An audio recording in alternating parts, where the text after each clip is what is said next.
최재성 전 청와대 정무수석 어서 오십시오. 안녕하세요. 예, 아유 반갑습니다. 뭐 자주 보는데 뉴스쇼에서는 또 처음 뵙는 것 같아요. 안 불러주셔가지고 제 생애 최초로 오늘 대타로 나왔습니다. 아, 생애 최초 대타십니까? 우와, 영광입니다. 저는 땜빵을 많이 했는데. 많이 하셨어요? 많이 하셨어요? 두 분의 케미가 오늘 기대가 되는데요. 두 분 어떻게 명절 연휴 계획은 어떻게 되세요, 김최고 의원님? 저는 이제 고향으로 가서 또 제사도 지내야 되고. 네. 우리는 부모님이 돌아가셔서 큰형댁에 가요. 큰형댁으로. 오늘 방송 끝나고 바로 기차 타신다고 네. 들었어요. 최수성님은 어떻게 명절? 저는 제가 이제 차례를 모셔서 저희 집으로 이제 다들 오시죠. 네. 그리고 뭐 산속이니까. 아, 그렇죠. 또 뭐 강아지와 함께. 네. 눈과 함께, 추위와 함께. 남양주 쪽이시죠, 지금? 예, 수덕면이라고 네. 가평 경계인데요. 네. 아주 좋은 곳에 살고 있습니다. 평화로운 설을 보내시겠네요. 이렇게 두 분과 함께 오늘 말말말 문을 열어보겠습니다. 아마 오늘 두 분이 골라오신 말이 이번 설날 밥상에 오를 이슈일 거예요. 주목이 됩니다. 먼저 김재원 전 최고가 골라오신 말부터 갑니다. 그제 KBS 9시 뉴스에 출연한 이재명 대표의 말 골라오셨어요.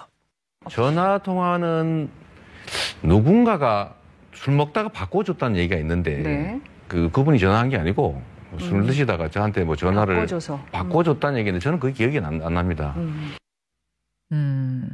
쌍방울 김성태 전 회장을 만난 적이 없다라고 답을 했어요. 그래서 진행자가 전화 통화도 없었냐 물었고 이렇게 답을 한 겁니다. 아니 뭐 이재명 관심법 특강하시는 것 같아요. 우선 김성태 전 대표 입장에서는 모른다고 할 아무런 이유가 없거든요. 그게 무슨 지금 대납 의혹을 받고 있는데? 이재명 대표를 모른다고 할 이유가 없어요. 왜냐하면 한두 번 만났거나 통화하거나 그리고 또 뭐 여러 차례 통화하거나 뭐 이랬으면은 그거는 다 드러나게 돼 있습니다. 그런데 이 김성태 회장이 아예 모른다고 한 거는 김성태 회장한테 아무런 실익이 없는 거예요. 그래서 혐의하고 네. 그다음에 그 김성태 회장이 일종의 이제 진술의 거짓이나 이런 것들이 자기한테 불리하게 나오는 거거든요. 아는데 모른다, 만났는데 안 만났다 그러는 것 자체가. 그런데 혐의 자체에 대해서 이제 김성태 회장은 이제 소명을 해야 되고 이제 조사를 받고 하는데 네. 자기 방어에 기본적인 신뢰를 잃는 거예요. 그게 만약 거짓말로 드러나면.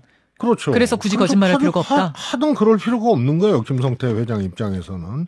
그래서 보통은 이런 이제 민간인, 기업인 뭐 이런 분들이 어디에 돈을 줬다 뭐 했다 그러면 알지만 그런 일 없었다. 만난 적은 있었지만 그런 일 이게 맞는데 아예 모른다고 아예 모른다. 한 분은 김성태 회장이 진짜 몰라서다? 그럴 일이 없는 거예요. 진짜 근데 제가 보기에는요 김성태 칼이 있느냐. 다만 안다 모른다 답했을 때 이제 이재명 대표와의 관계가 있느냐 없느냐를 드러내는 것처럼 보이니까 이제 모른 척하는 거다라고 김재원 최고 생각하시고 최수석은 그럴 리 없다라고 말씀하시고. 이미 저 이화영 부지사가 옆에 있기 때문에 굳이 뭐 통화를 매일 할 필요도 없고 두 번째는요. 김성태 회장이 자신의 비서실장 김성태 회장의 비서실장이 법정에서 뭐 증언을 했는데 또 검찰 수사에서도 증언을 했는데 뭐 들은 이야기라고 물러섰지만 들은 이야기 자체가 둘 사이는 친하다는 거 아니에요? 그러니까 이것이 사람 관계가 무슨 뭐 중막 오후도 아니고 뭐 오랜 친구도 아니지만 이해관계가 얽혀서 이 두 사람은 공동 운명체처럼 되어 있을 수도 있는 것이고 아닐 수도 있지. 이건 검찰에서 밝혀야죠. 제가 발언 분량을 조금 조절을 해야 돼서 넘기겠습니다. 너무 말에 빠져드는 것 같아요. 저도 들으면 그럴듯해. 그런데요. 이 얘기가 김성태 회장하고 이재명 지사가 만난 적이 있느냐 혹은 아는 사이냐 요 질문이 여기까지 간 거거든요. 그런데 김재원 최고께서 말씀하신 게 굳이 만날 필요가 없는 사이다. 그러니까 일단 이 문제는 안다 모른다의 문제는 사실상은 이건 별로 중요한 것도 아니고 굳이 만날 필요가 없다고 말씀을 하셨잖아요. 그래서 안 만났고 실질적으로 직접 아는 사이는 아니다. 이럴 가능성이 좀 크다고 보고요. 그다음에 이제 뭐 검찰이 이제 의심을 하고 혐의를 두는 문제로 이제 넘어오면은 네. 변호사비 대납 같은 경우는 제가 보기엔 설정이 안 돼요. 설정이 안 된다는 네. 게 무슨 말씀이실까요? 이재명 대표의 변호사가 속한 회사로, 예. 로펌으로 예. 쌍방울에서 돈을 넣었다가 뺀 거 아니에요? 뭐 에스크로인가 해가지고 네. 맡겼다가 뭐가 네. 거래가 성사가 안 돼서 다시 받았다 뭐 이런 거죠 지금 이게 민주당 무슨 얘기는. 5만 원짜리 지폐를 바람에 날리면은 이것이 20억으로 둔갑해서 다시 뺀 게 아니고 이재명 변호사 대납으로 가고 이건 무슨 무협지에서도 상상할 수 없는 일인데요. 그래서 설정이 안 되잖아요. 그 말씀은 그런 20억 원의 돈의 흐름이라면 다 투명하게 보인다 그 말씀하시는 돈의 거예요? 흐름 보이죠. 자, 예. 그러니까 김재원 최고께서도 쌍방울에서 사회이사로 변호사를 두면서 거기에 과도한 돈을 줬으면은 그거는 뭐 대납 아니냐 이렇게 얘기를 하시는데요. 그거는 뭐 근거도 저는 찾아본 적이 없고. 제가 그 이야기에 대해서 간단하게만 말씀드릴게요. 대선 국면에서 나온 이야기거든요. 언론에 보도가 계속되었고 한데 그 지금 검찰에서 과연 수사를 했는지 증거가 있는지 또는 허황된 이야기인지는 알 수가 없어요. 근데 그때 당시 많은 이야기가 김만배 씨 돈 100억 원이 쌍방울로 흘러갔다. 예. 그리고 그것이 결국에는 변호사비 대납과 관계가 있다. 뭐 이런 이야기가 있었거든요. 전체적으로 지금 수사 경위를 다 조사해 보면 총괄적으로 보면 김만배 씨 돈 중에서 상당 부분은 즉 천화동인 1호 중에서 428억 원은 유동규 씨, 유동규 씨, 김용 그리고 정진상 그리고 이재명 대표의 지분이다라는 설정이 있잖아요. 뭐 네. 그것이 이재명 대표가 관여됐는지 아닌지는 앞으로 밝혀야 되겠지만 네네. 그러면 그 돈 중에서 100억 원 가량을 변호사비로 직접 줄 수가 없으니까 쌍방울로 보내서 쌍방울에서 처리했다. 이런 설정으로 지금 변호사비 대납 이야기가 나온 거거든요. 그렇다면 예를 들어서 웃을 일이 아니에요. 웃을 일이지. 그다음에 쌍방울에서는 어떻게 줘? 아니요. 그러니까 쌍방울에서 지급하는 방법을 그냥 지급하기 어려우니까 사회이사로 만들고 사회이사를 통해서 급여 또는 여러 가지 방식으로 줬다는 설정이 그래서 20억을 줬대요? 지금까지 이런 배경인데 그것은 검찰에 수사를 해야 되겠죠. 그렇기 때문에 이 사건에서 이재명 대표가 굳이 조폭으로 지금 의심받고 있는 김성태 회장을 만나거나 전화통화를 하거나 할 필요도 없고 이 과정에서 몇 억이 어디로 가고 하는 모든 과정이 과연 김만배의 돈으로 쌍방울에 흘러갔느냐까지가 모두 다 규명이 되어야 이 상황이 되는 거죠. 자, 이제 한번 최재성 수석 말씀 지금 드리고 김재원 가겠습니다. 최고 말씀하시는 게요. 이게 대선 때 다 나왔던 이야기예요. 아니 어디서 나와요? 한번 보세요. 검색해 보세요. 제가 그 담당을 해서 잘 알아요. 자, 칠수님. 김재원 최고가 이래서 어려워. 이게 다 추측이잖아요. 아니요. 아니 지금 쌍방울로 가고 거기서 변호사한테 사회이사로 영입해서 20억을 줬을 수도 있고 20억 줬어요? 그거 분명히 얘기하세요. 없잖아요. 아니 그래서 20억 이야기가 나온 것 때문에 지금 고발이 됐고 고발이 되어서 시민단체에서 고발이 돼서 수사가 된 거고 아직까지 수사가 진행되는 거 아니에요? 하여튼 이재명 대표는요.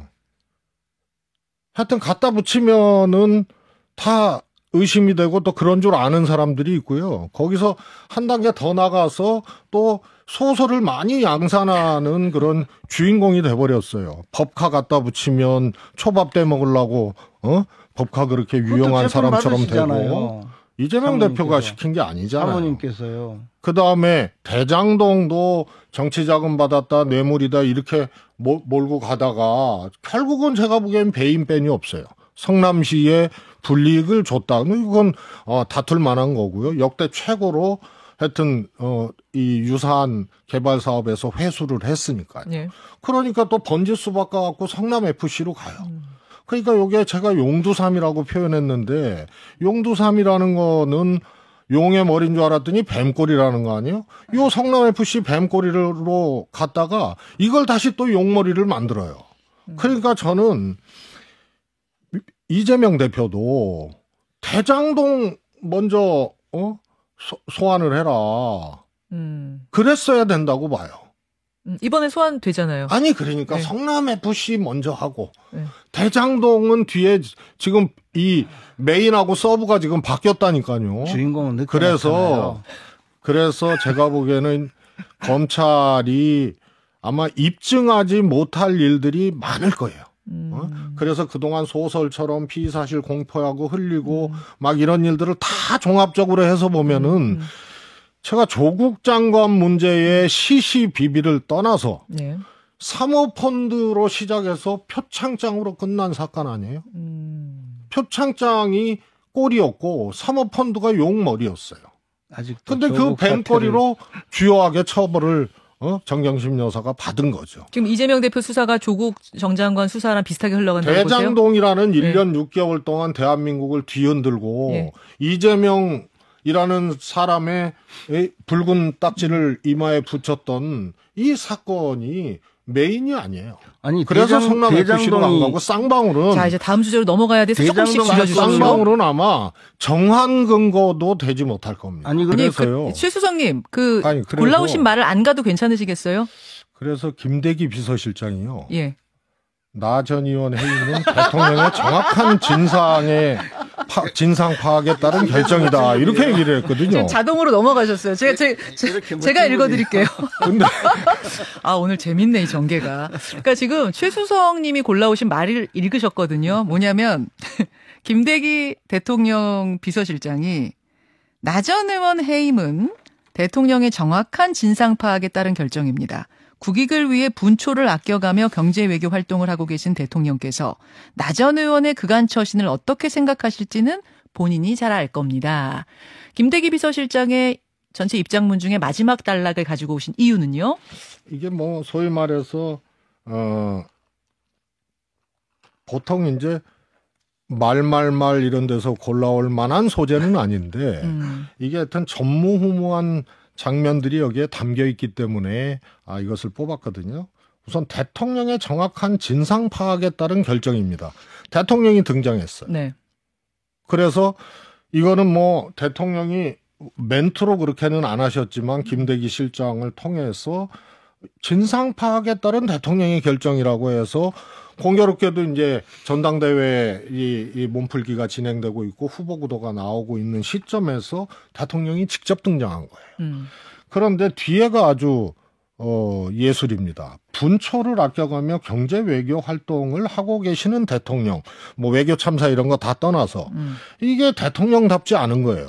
왜냐하면 그 전에 이재명 대표 작년에 소환 썰이 나오니까 대통령한테 그때 도어 스태핑해서 물으니까 나 그거 챙겨볼 시간 없다. 이렇게 얘기를 했고 이준석 대표 징계 때도 그랬고요. 그런데 대통령께서 정확하게 진상 파악을 할 정도로 당과 관련된 일에 이렇게 열성이셔. 과거하고 좀 달라. 그래서 직접 개입을 했다는 장면으로 저는 보고 있고요. 요것이? 예. 그런데 분초를 아껴가며 외교활동, 경제외교 활동을 하는 대통령께서 다음에는 원래 그래서 당무나 당무 개입이나 당무에 대해서 구체적으로 파악하고 지시할 시간이 없다. 이게 맞는 건데 물론 이제 저출산고령위원회 회의과 관련되지만 이렇게 갖다 붙였어요. 그래서 이것은 대통령의 의중이 만든 전무후무한 국민의힘 대표 포갑선거. 하나의 이거는 장면으로 기록될 것이다. 그래서 제가 말과 같은 패턴은 아니지만 엄청난 장면이 담겨 있다. 이렇게 골라오셨어요. 자, 김재원 최고. 당무에 개입했다고 말씀하시는데 결과적으로 그런 인상을 심어준 거는 맞지만 그 김대기 비서실장의 입장문은 그것이 아니고 나경원 전 대표가 이제 자신의 저출산 고령화 위원장, 고령사회 부위원장과 그 다음에 기후변화 대사 그 해임과 관련해서 아마 주위 사람들의 잘못된 정보가 기반이 된 것 같다라고 그 페이스북 글을 올리고 나니까 네. 네. 그에 대한 설명으로 대통령이 모르고 잘못 보고를 받고 이런 결정을 한 것이 아니고 사태를 정확하게 진상을 정확하게 파악해서 결정한 거다. 이렇게 설명한 거죠.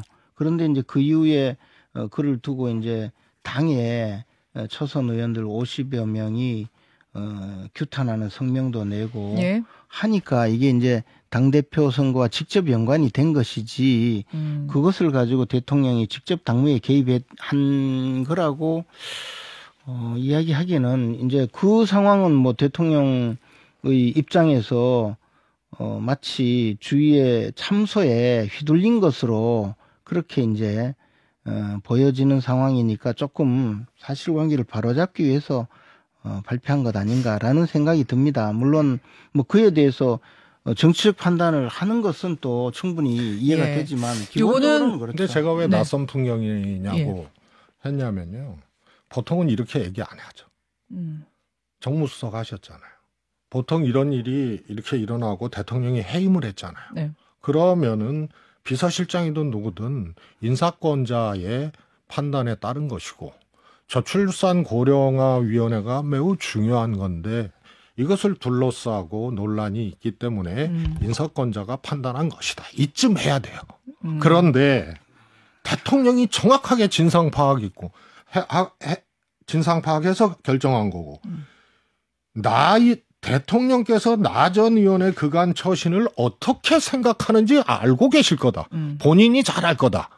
이렇게까지 설명한 거는 선을 넘었다 보세요? 이거는 정치적으로 당무 개입했다고 해석하라는 얘기하고 똑같은 거죠. 그 아니, 이게 익숙한 풍경이에요? 처음 보는 저는 풍경이에요. 아니 근데 이제 평시에는 최재성 수석님 말씀이 맞아요. 근데 제가 오래전에 역사를 반추해보면 2007년 3월 달에 당시에 노무현 전 대통령도 손학규 당시 한나라당 소속 그 경기지사가 탈당을 해서 민주당에 입당하려고 했을 때 야권 전체의 지지도 1위가 나왔거든요. 대선 후보. 그러니까 곧바로 보따리 장사가 무슨 대선이 나오냐고 하면서 강력하게 비난을 한 적이 있거든요. 뭐 그 역사적으로 보면 그런 일이 있었고 박근혜 전 대통령께서도 배신의 정치라고 또 이야기하신 적이 있는데 저는 이것이 옳다 잘했다 이런 의미가 아니고 역사적으로는 그런 일이 있었다는 이야기죠. 자, 잠시만요. 김재원 최고가 지금 기차표를 끊어놓으신 걸로 제가 아는데. 안 끄는 것 같아요. 길게 안 끄는 것 같아요. 진짜. 안 끊고 거짓말 하신 건 아니죠. 그래서 지금 1분 안에 제가 이제 보내드려야 하니까 기차표 시간 때문에 요 질문으로 30초씩을 드리겠습니다. 나경원 전 의원 출마하겠습니까? 안 하겠습니까? 최수성님. 저는 안 할 가능성이 높지 않겠나 싶고요. 우선은 나와도 이제 어렵잖아요. 당대표 되기가. 당선이 쉽지 않을 거다. 네네. 저는 뭐, 꽤 오래전부터 대통령의 저런 사인에 거슬러서 나오게 되면 지지율이 떨어져서 당선이 힘들 것이다라는 얘기를 했는데 그 상황이 이미 왔고요. 그 다음에 나 의원이 그러면 떨어지더라도 나가서 취해야 될 또 정치적 이득이 있어야 되는데 네. 반류는 죽어도 안 하겠다고 했거든요. 그러니까 떨어지면 끝나는 거예요. 끝나는 거야. 네. 못 나올 것이다. 김재원 최고위원님. 저는 이제 그 최재성 수석님 말씀에 대부분 공감을 해요. 상황이 굉장히 어려워졌거든요. 다만 이제 출마하느냐 안 하느냐 하는 것은 개인적인 판단일 텐데 여러 가지 좀 고려를 하겠죠. 그러나 상황이 좋지 않다는 것은 뭐 공통적인 생각이에요. 못 나온다 쪽이 조금 더? 못 나온다기보다 판단을 할 때, 당대표에 당선되지 않더라도 나와야 될 이유가 있다면 나올 수 있겠지만, 그럴 이유를 과연 찾을 수 있을까? 뭐 그런 생각이죠. 나와도 문제, 안 나와도 문제. 양난입니다. 퇴로가 없다. 이제 이렇게 표현하죠. 여기까지 오늘 말씀 듣고 김재원 전 최고는 고향으로 보내드립니다. 고향 앞으로.